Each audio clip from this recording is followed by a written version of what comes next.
Olá, boa noite. Você sabia que o câncer de intestino é um dos mais incidentes no Brasil e no mundo? Segundo estimativas do Instituto Nacional do Câncer, o INCA, ele é o segundo mais frequente nas mulheres e o terceiro nos homens. Para falar conosco então sobre este assunto, no estúdio, o doutor médico coloproctologista, Dr. Milton Bergamo. Bem-vindo, doutor, boa noite. Boa noite a todos. Gostaria de agradecer a oportunidade hoje, então, de falar sobre um assunto que para nós é extremamente comum, é o nosso dia a dia, que é o tratamento, o diagnóstico, o tratamento do câncer de intestino, câncer coloretal. Doutor, com a intenção, então, de alertar e exatamente conscientizar, né, sobre a prevenção desse tipo de câncer, né, foi criado, então, o mês de setembro, é intitulado como o Setembro Verde, né? Explica pra gente qual é o objetivo desta campanha. É o segundo ano que a Sociedade Brasileira de Coloproctologia, então, desenvolve atividades, aproveitando, então, o mês de setembro, para divulgar para a população em geral sobre o câncer coloretal. A gente estava conversando antes que é um câncer extremamente comum, excetuando-se os cânceres de pele, ele é o segundo, terceiro mais comum, né, em mulheres e homens, e diferente da maioria dos cânceres, ele é um câncer prevenível, né, como a gente vai ver adiante. Existe hoje o rastreamento e o indivíduo não é que possa fazer um diagnóstico precoce, na verdade faz um diagnóstico antes até de desenvolver o câncer. Então é uma oportunidade importante e interessante de poder divulgar à população em geral para que saiba, que esteja informada de que sim, é comum, é agressivo, o tratamento é um pouco agressivo, pode causar sequelas bastante importantes e que para não chegar nesse ponto ele pode ser prevenido. E as maneiras, então, de quem, basicamente, deve procurar, quem deve estar atento, quem deve procurar seu médico para fazer a prevenção. Existem grupos especificamente sob um risco maior, né? Conforme idade, fatores genéticos familiares, predisposição familiar. Então, esses pacientes têm que ser informados, têm que ter acesso a esse tipo de informação para poder fazer a prevenção. E é uma oportunidade muito boa. Nesse mês, a gente está divulgando, trabalhando com os veículos de comunicação e com o objetivo, então, de divulgar esse nosso trabalho em relação ao câncer coloretal. Pois é, doutor, o que exatamente é, né, o câncer, então, e como que ele começa? O câncer, qualquer câncer, ele é uma proliferação descontrolada de determinados tipos de células que a gente tem normal no organismo. Pode-se ter câncer, basicamente, de qualquer órgão, qualquer tecido orgânico. Por questões genéticas e ambientais, em algumas situações, determinadas células perdem o controle e começam a produzir clones, começam a produzir tumores, né, que acabam, em algumas situações, levando o indivíduo à morte. Então, no caso do intestino, nós temos o câncer de intestino, basicamente, nós temos o intestino fino, né, o intestino grosso, que é o intestino delgado, e o cólon. Praticamente todo o câncer de intestino que a gente conversa aqui está relacionado ao câncer de cólon, do intestino grosso. É muito raro se ter câncer no intestino fino. Então não há exame de prevenção, não há nada que possa ser feito em relação ao intestino fino, porque é extremamente raro. Já o câncer de colo, como tu falaste antes, ele é extremamente comum, segundo, terceiro, entre homens e mulheres no Brasil. Então ele é um câncer muito frequente e ele é um câncer, então, que surge no intestino como um pequeno pólipo, né, uma verruguinha lá no cólon, no intestino grosso do indivíduo, e que demora em média 5 a 10 anos entre essa fase benigna ainda até virar um tumor, um câncer, um tumor mais invasivo. Então nós temos essa janela de oportunidade nesses anos que o indivíduo pode fazer um exame diagnóstico, é a colonoscopia, remover aquele pólipo e nunca vir a desenvolver o câncer de intestino. Essa é a grande oportunidade. Por isso que se fala muito que em muitos casos é possível, né, com um diagnóstico precoce, a cura exatamente do câncer, exatamente por ele ter essa janela, como o senhor falaste, né, que daqui a pouco, comparado a outros problemas, outras doenças, não tem, né, elas são extremamente mais rápidas, né? Como a gente falou, o câncer tem vários tipos de câncer, vários comportamentos biológicos, tem tumores muito agressivos e o câncer de intestino é um tumor que, principalmente, quando pega nessa fase onde nem é câncer ainda, melhor ainda, porque nem câncer é. Remover o pólipo está curado. Mas mesmo quando perdeu-se essa oportunidade de fazer um diagnóstico numa fase cancerígena, ainda assim o diagnóstico precoce ele é importante porque ele nos permite oferecer, um diagnóstico muito precoce, 95% de chance de cura. Globalmente, o câncer de intestino, né, a cada 10 pacientes que tiverem câncer de intestino, estatisticamente, 6 vão sobreviver e 4 vão acabar padecendo. Mas o diagnóstico precoce faz com que esses níveis subam e subam muito. Né? E como que é possível, então, doutor, fazer esse diagnóstico precoce? Né? O que é necessário para a população, né, ter essa noção? O diagnóstico do câncer de intestino, infelizmente, ele costuma ser tardio, porque o intestino é grosso, né? Passam fezes ali e o tumor ele é muito pequenininho, até ele crescer e chegar a causar algum sintoma, demora bastante tempo.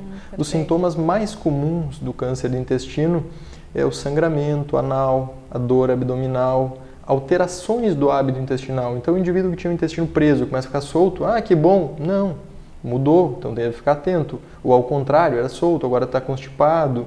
Então, qualquer mudança de hábito intestinal deve ser interpretado com alguma atenção.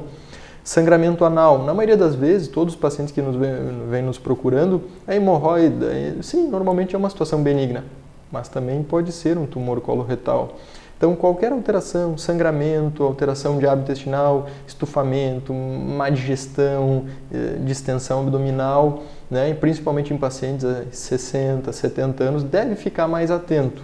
Né? Mas, infelizmente, o sintoma costuma ser bastante tardio. Anemia, tem o vozinho que tem lá 70 anos, começou com anemia. Então, tumores do lado direito do intestino podem cursar com esse tipo de sintoma. Cabe ao médico clínico, né, dono do paciente, que acompanha o paciente ambulatorialmente, desconfiar, pedir o exame para fazer a identificação, fazer o diagnóstico. E falando em prevenção, a gente tem que saber que pacientes acima de 50 anos deveriam fazer, mesmo que não tenha histórico nenhum familiar, uma colonoscopia de base. Assim como é feito as mamografias, o exame de toque, dosagem do PSA, aos 50 anos, as diversas sociedades nos sugerem que o indivíduo faça uma colonoscopia. Para quê? Para que, se tiver já aquele pólipo, faça a remoção. E aí, com 60, 70 anos, ele não vai ter o câncer. Então, todo indivíduo com mais de 50 anos deveria fazer um exame de base. Mas eu tive uma mãe, tio, um primo, né, um irmão que teve câncer de intestino. Com que idade ele teve? Teve aos 50. Mais ainda, então, 10 anos antes, já fazer a colonoscopia. Mas eu tenho uma história familiar extremamente positiva para isso. Eu tive o meu avô, teve minha mãe, meu pai, teve 2, 3 primos. Aí, mais ainda, deve procurar um médico, porque também tem síndromes bem específicas, genéticas, que fazem com que o indivíduo tenha uma chance muito alta de ter câncer. Né? Em torno de 5% dos cânceres de intestino estão relacionados com algumas síndromes específicas, chamada PAF, ou síndrome de Lynch. Esses indivíduos chegam ao ponto de ter 100% de chance de vir a desenvolver câncer. A gente viu recentemente a Angelina Jolie, atriz, né, que removeu os 2 seios. Exato. Porque hoje a gente chegou num ponto com a genética, e isso não é futuro, é presente, quando identifica-se determinadas alterações genéticas, a gente já, em alguns casos, chega a fazer a remoção inteira do intestino, nessas síndromes bastante raras, mas que a gente acaba tendo no dia a dia. Agora, nesse momento mesmo, a gente está com 2, 3 pacientes com uma síndrome dessas, onde virtualmente 100% dos indivíduos até os 40 anos têm câncer. Então, lá pelos 20 já remove o intestino inteiro. Então, isso é importante para a gente saber que o histórico familiar é talvez a coisa mais importante. Se tiver familiares, principalmente jovens, abaixo de 50 anos, que teve câncer de intestino, fica atento, porque essa família toda pode estar em risco. Deve procurar orientação médica. Alterações de hábito intestinal, estufamento, cólica, sangramento, procure o seu médico. Mais de 50 anos, faça uma colonoscopia de base para poder prevenir. Perfeito, doutor. Então, na verdade, tanto a idade quanto a predisposição genética, elas são alguns dos fatores de risco, então, do câncer, né? Com certeza. E, por isso, a necessidade de se ficar atento, né? Então, mas essa questão, o senhor falaste a questão a partir dos 50 anos, ele tem uma situação de mais de pessoas mais velhas ou não? Existem casos de pessoas mais jovens? O câncer coloretal, ele é uma doença, via de regra, de sexagenários, em torno de 60 anos. Mas a gente sabe que quase 20 a 30% dos indivíduos têm câncer abaixo de 50 anos. Agora mesmo, poucos dias atrás, eu fiz diagnóstico num amigo de infância, 40 anos, sem história nenhuma, alteração de hábito intestinal, pedi um exame de colonoscopia. Como sempre, o pessoal tem medo, tem restrição, pudor, esperou uns 2 meses para fazer, quando fez, câncer de intestino. 40 anos, eu já operei um garotinho de 12 anos. Nossa. Então 28, 30, a gente vê realmente muita gente jovem. Não é tão comum, mas infelizmente pessoas muito jovens ainda assim podem ter câncer de intestino. E tem relação, doutora, o câncer de intestino com a própria alimentação? Sim. Os hábitos alimentares? O câncer de intestino tem questões também de registro, né, de dados não muito confiáveis, mas a gente sabe que em países desenvolvidos como os Estados Unidos, onde há uma dieta bastante rica em gorduras, frituras, condimentos, chega a ter uma incidência que é 2 vezes maior do que a nossa incidência brasileira. Que pese que possa aí haver algum problema no registro, porque no Brasil, infelizmente, a gente não tem um registro tão bem sedimentado. Mas, por exemplo, o país da África, onde há uma baixa ingestão desse tipo de alimento, a incidência ela é menor. Então, sim, a questão comportamental ela é importante. É a genética associada aos maus hábitos, né? Maus hábitos principalmente alimentares, gorduras, frituras, café, falta de atividade física, isso é um contribuinte para o desenvolvimento do câncer coloretal. Inclusive a gente se comenta nessa questão, quando se desenvolve os sintomas é porque ele já tem uma situação um pouquinho mais agravada, né? Então é importante também realmente ficar sempre atento, né, a esses sintomas aí, né? O câncer coloretal, como a gente falou, ele é um pouquinho traiçoeiro, ele só vai dar sintoma quando a situação já é muito ruim. A primeira manifestação dele pode ser o tumor trancar o intestino e a pessoa ter que ser submetida a uma cirurgia de emergência, situações aquelas onde tem que deixar aquelas bolsas de colostomia, que o pessoal, todo mundo tem e não realmente é justificado, né? Cirurgias agressivas, derivações intestinais, bolsas de colostomia, infelizmente por um diagnóstico tardio, às vezes tem que operar de urgência. E outras situações já tem metástase para o fígado, para o pulmão, aí realmente aquela chance de cura que a gente falou que beira 90%, 95%, pode cair para 25, 30 e às vezes, infelizmente, a gente já chega e não há muito o que fazer. Mesmo com todo o desenvolvimento tecnológico dentro do diagnóstico das técnicas cirúrgicas e mesmo dos novos quimioterápicos, com essa questão genética, hoje se desenvolveu muita droga nova para combater, mesmo para aquele paciente que já não tem mais condições de ser operado no sentido de cura, né? Que chegou-se muito tarde, a doença já espalhou-se. Ainda assim, há 20 anos atrás, 25, era 6 meses de sobrevida. Hoje a gente estatisticamente leva para quase 2 anos e meio, né, 20 meses. Então realmente todo o arsenal de tratamento, seja cirúrgico, radioterápico, quimioterápico, né, que em algum momento várias dessas áreas podem entrar para atendimento do paciente, a gente consegue levar o paciente ainda por uma vida boa, confortável por muito tempo, mesmo quando se perdeu todas as chances de prevenir ou de fazer um diagnóstico precoce.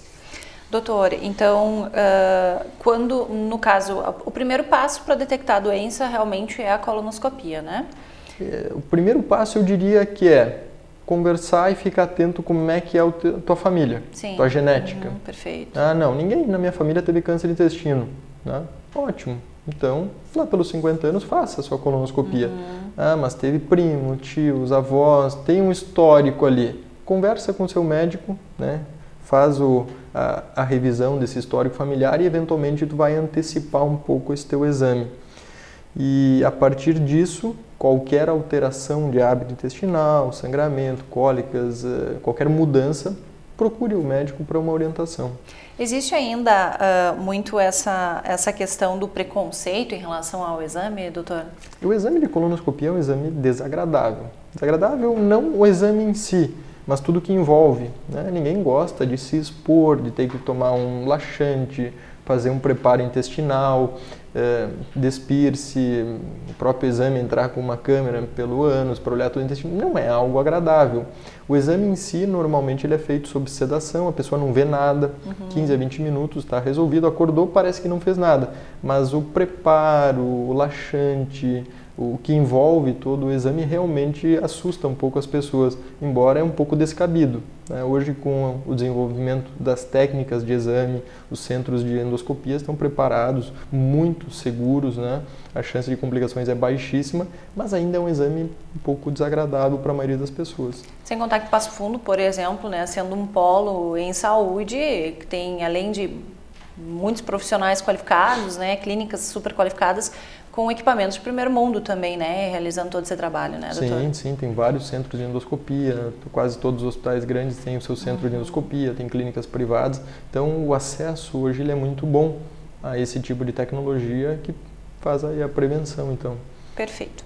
Bom, doutor, nós vamos a um rápido intervalo, né? A gente volta então daqui a pouquinho para continuar falando então sobre o câncer de intestino, sobre o Setembro Verde, então, né, trazendo essas informações e buscando a prevenção e a conscientização da população sobre a importância desse tipo de busca de conhecimento. A gente volta daqui a pouquinho.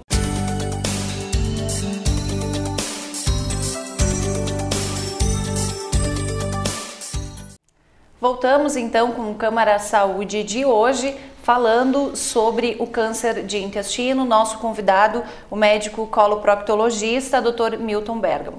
Doutor, então, a gente falou muito dessa questão da preocupação quanto às alterações do hábito intestinal, né? Então, explica pra gente exatamente como é possível caracterizar melhor, então, para aquela pessoa que está em casa, que está assistindo nosso programa, entender exatamente o que é essa alteração, né, intestinal. O indivíduo costuma ter um hábito intestinal mais ou menos regular, conforme as suas características pessoais, sua atividade física, ingestão de líquido, fibras dietéticas, né? Então, tem um hábito mais ou menos padrão, com pequenas variações. Qualquer mudança disso deve buscar, então, uma orientação médica para eventualmente fazer uma investigação e ver se não se trata realmente de algum problema relacionado a câncer de intestino. Então, a fuga do padrão habitual merece ser comentado com o médico assistente. Perfeito. Doutor, e a questão que a gente, até o senhor comentaste antes, a própria questão das hemorroidas, né? Então, ainda existe muito essa confusão, né? Porque percebe o sangramento, na hora pensa que pode ser isso. Como é que está essa questão, né? Ainda acontece bastante isso no consultório? O senhor consegue perceber isso bastante? A doença hemorroidária, ela é própria do nosso envelhecimento. É genético? Não, é próprio do envelhecimento humano. Acima dos 50 anos, a cada 2 indivíduos, um vai ter algum problema relacionado à doença hemorroidária. Sangramento, prolapso, né? Sair pelo ânus, trombose, né? Cada 2, um vai ter.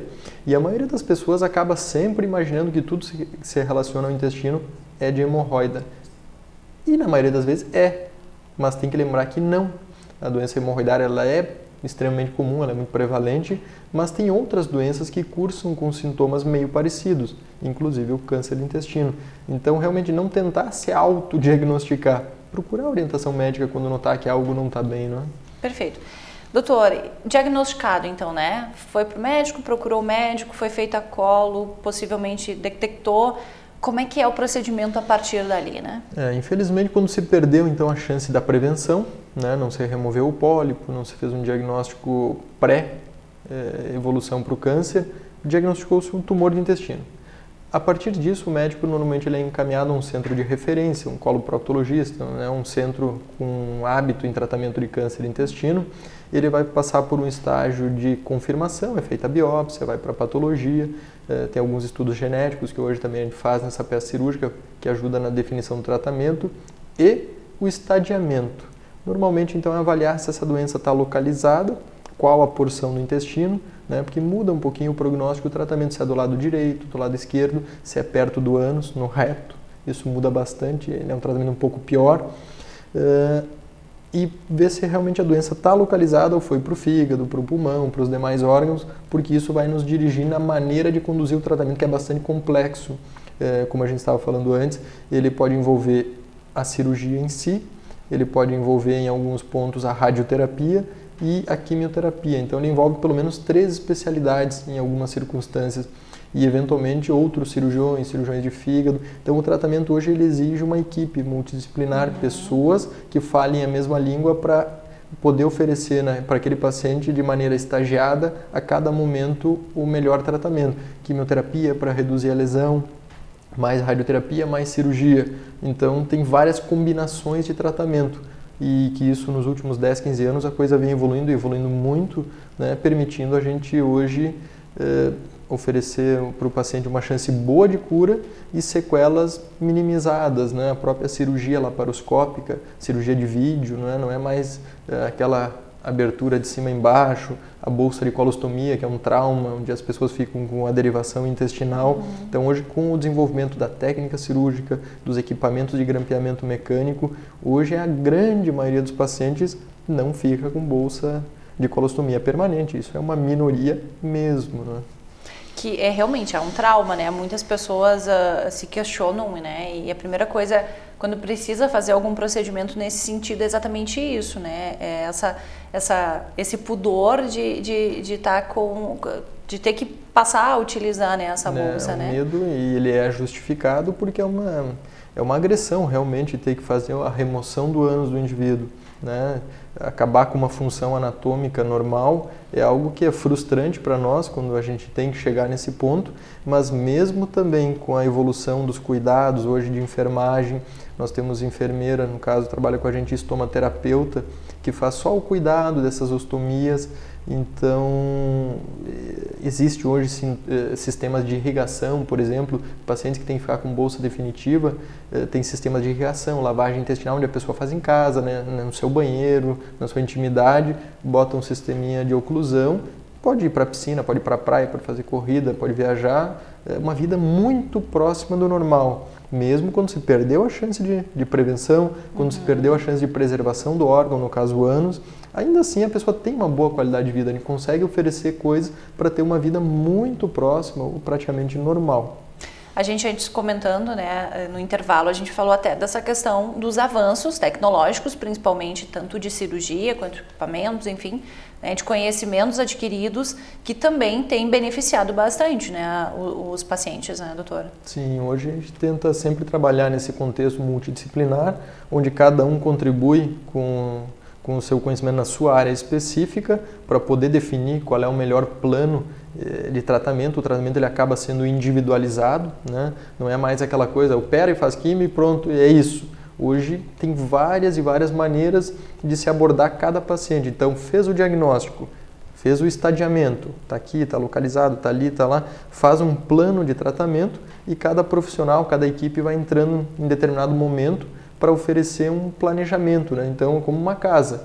Tu faz a estrutura, faz a laje, ergue as paredes, o outro faz o teto, o marceneiro, né, faz a parte de madeira, o eletricista, o elétrico, o hidráulico, cada um na sua área, mas todo mundo falando a mesma língua, para conseguir ter um bom resultado, que é deixar o indivíduo curado, com uma função anatômica restabelecida, sem bolsa de colostomia, sem problemas para urinar, sem questões de potência sexual, que em homens é sempre um problema, porque a gente trabalha junto da próstata, de uma área de inervação importante. Então, tudo isso hoje a gente presta atenção, não só deixar vivo, isso é o mais importante, mas vivo, com boa qualidade de vida, com a integridade anatômica preservada. E sim, a melhoria das técnicas cirúrgicas, os quimioterápicos, a radioterapia, os cuidados de enfermagem, tudo isso hoje faz com que a gente consiga oferecer então um tratamento bem menos agressivo, mas que ainda algumas vezes sim, vai 6 meses, 1 ano, em função desse tratamento. Até ia ali questionar a questão de tempo de tratamento, né?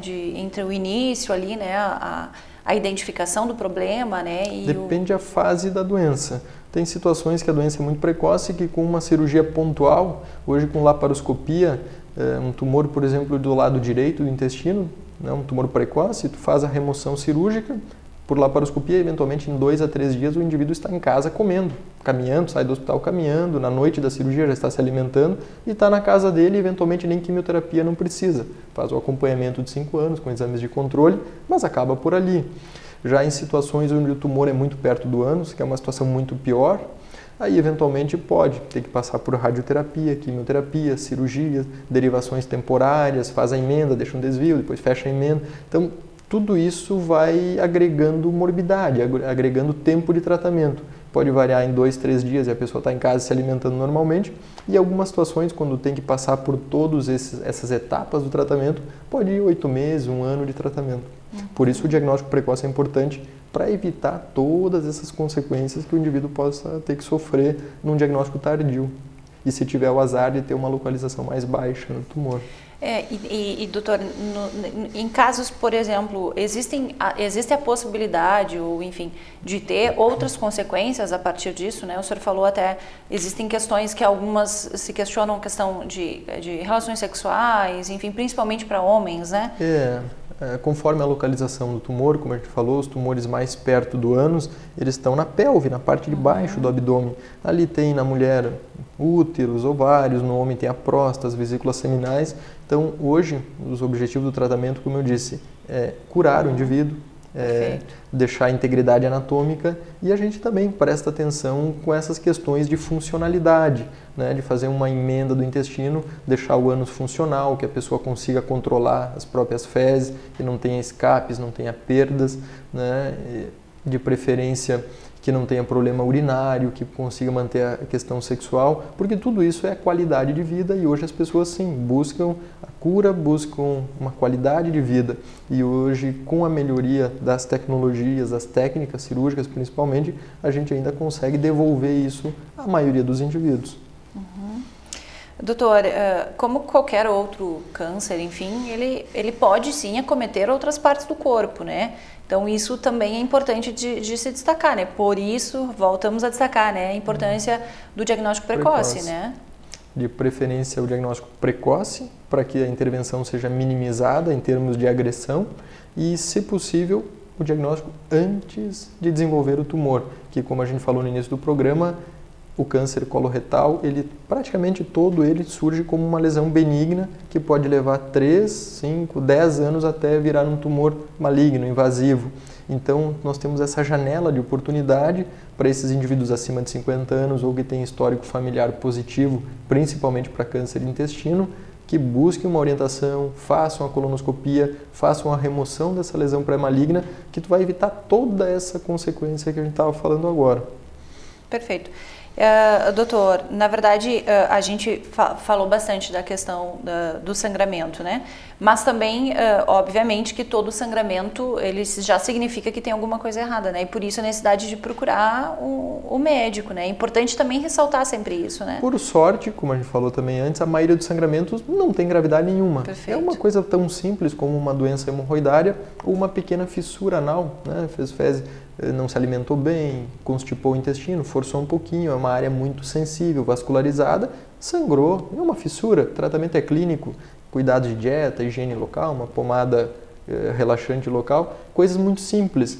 Então, sim, a maioria dos sangramentos anais, sintomas orificiais, que a gente chama, é de coisa benigna, mas tem que lembrar que outras doenças, né, como o câncer de intestino, as doenças inflamatórias intestinais, a retocolite ulcerativa e tantas outras, também podem cursar com sintomas como esse. Então, só o médico treinado, realmente com conhecimento da área, vai conseguir fazer um diagnóstico diferencial e separar o joio do trigo, né, o que é importante e o que deve parar por ali, com pequenas orientações já se resolve.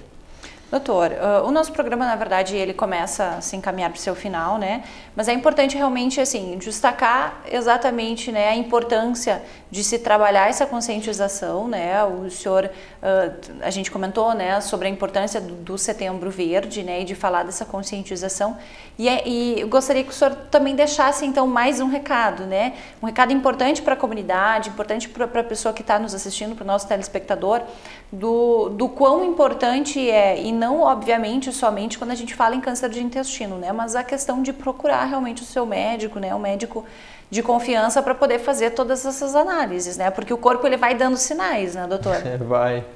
Como a gente estava falando, é uma oportunidade então boa, essas campanhas de prevenção, acho que, como a gente comentou antes, é importante porque as pessoas vão ter acesso a um conhecimento que normalmente não tem e vão poder buscar, né, com a melhoria da divulgação, com acesso a esse tipo de informação, vai poder procurar atendimento, procurar orientação e não ficar à mercê só da orientação do médico, mas ter uma condição proativa, né, de instigar o profissional a realmente fazer as prevenções, tanto na questão de câncer de mama, câncer de próstata, câncer de intestino, câncer de pele, que é o mais comum de todos, não é? Então essas campanhas são extremamente produtivas nesse sentido. É uma oportunidade que eu vejo como muito boa para essa finalidade e que fiquem atentos, lembrem do histórico familiar, procure uma orientação médica, passou dos 50 anos, faça sua colonoscopia de base, vença esse pudor, o medo, a vergonha.